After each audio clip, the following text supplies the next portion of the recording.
Mesdames, Messieurs, honorables membres du jury, je m'appelle Brian Santos, j'ai 16 ans, je suis élève de première au lycée français de Saint-Louis. C'est la première fois que je participe à Ambassadeur en herbe et c'est une véritable honneur pour moi.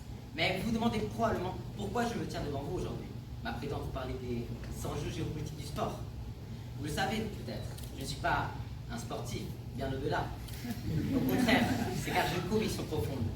Je crois en la paix. Oui, moi qui fais partie de cette génération qui n'a jamais connu la paix et qui pourtant non seulement croit en elle, mais sait que la paix est bien aussi. Nous sommes cette génération qui, malgré les épreuves, croit en les valeurs olympiques, celles-là même que mes camarades ont brillamment exposées auparavant.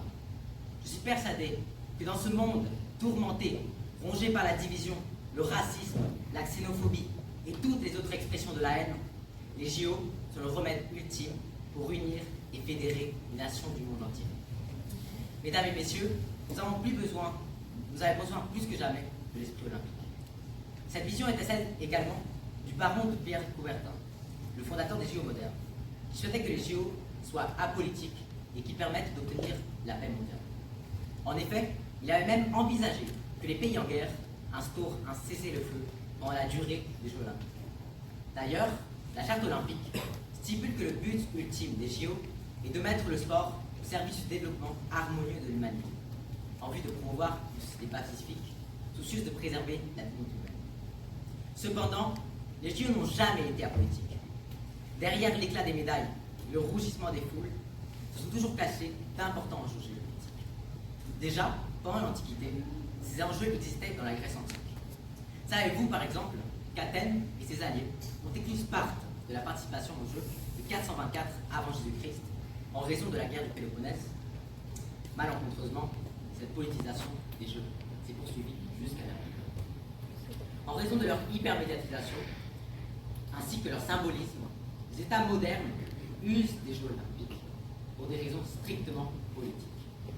D'une part, les États peuvent utiliser les JO pour promouvoir leur idéologie, voire propager une propagande.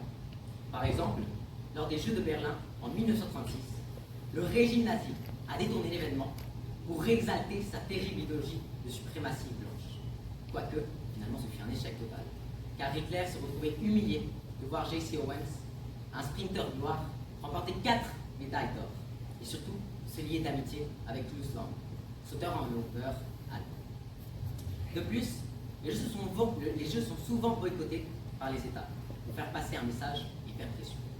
En pleine guerre froide, par exemple, les Jeux de Moscou de 1980, qui ironiquement avaient pour slogan Au sport, vis mieux, qui en russe veut dire Au sport, tuer le monde, furent boycottés massivement par les États-Unis et leurs alliés pour dénoncer l'invasion de l'Afghanistan en 1799 ou 79 par l'armée rouge. Une cinquantaine de pays se sont alliés et ont boycotté ces Jeux. D'ailleurs, entre 1978 et 1984, plus de 80 pays ont boycotté à un moment donné les Jeux olympiques. Pour des raisons strictement politiques, je le répète. Bien évidemment, pour réprimander l'intervention soviétique en Afghanistan, mais également pour lutter contre l'apartheid, la dénonciation de la répression soviétique, ou bien pour dénoncer la crise de Suez. Mais imaginez ces athlètes qui sont emportés dans ces tourbillons politiques, qui se retrouvent au cœur d'une lutte qui dépasse loin des périmètres des stades. Imaginez-vous des années d'entraînement et de travail jetés à l'eau pour des enjeux qui vous dépassent largement. Quel sentiment d'impuissance, n'est-ce pas? En outre, les Jeux sont devenus, notamment pendant la guerre froide, le théâtre de rivalité des puissances. Dès 1952, date de la première participation soviétique aux Jeux de Helsinki, un duopole américano-soviétique se met en place. Les deux pays vont se livrer une véritable guerre sportive, jusqu'à remporter plus de 50% des médailles.